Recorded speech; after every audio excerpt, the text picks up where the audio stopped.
நார்மலாக வந்து எல்லா வீடியோலையும் பார்த்திங்கன்னா இதை அப்படியே ஸ்ட்ரெயிட்டாக ஒரு தையல் போடுவாங்க. இது வந்து பட்டன் பட்டி, ஆனால் வந்து அப்படி தைக்கக்கூடாது. இதை பாருங்கள், இது வந்து இங்கே சைடில் ஒரு ஃப்ளீட் இருக்கா, இந்த ஃப்ளீட்டில் என்ன பண்ணணும் அப்படின்னா வைங்க,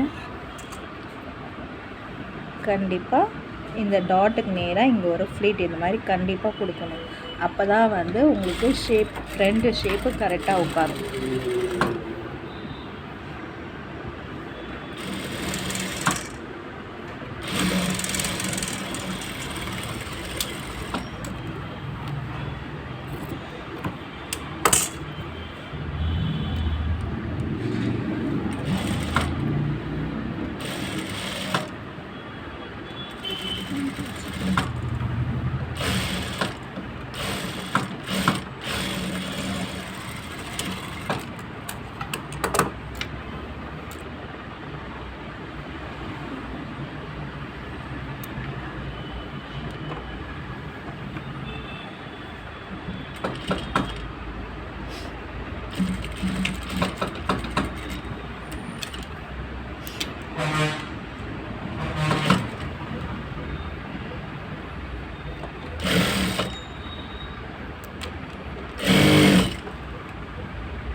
இப்போ பாருங்கள், நம்ம ஃபினிஷிங் வந்து பார்க்கவும் நல்லாயிருக்கும். இந்த இடத்துல லைட்டாக பெண்டு வரும். அந்த பெண்டு இருந்தால் தான் ஃப்ரண்ட்டுக்கு கரெக்டாக இருக்கும். ஓகேவா?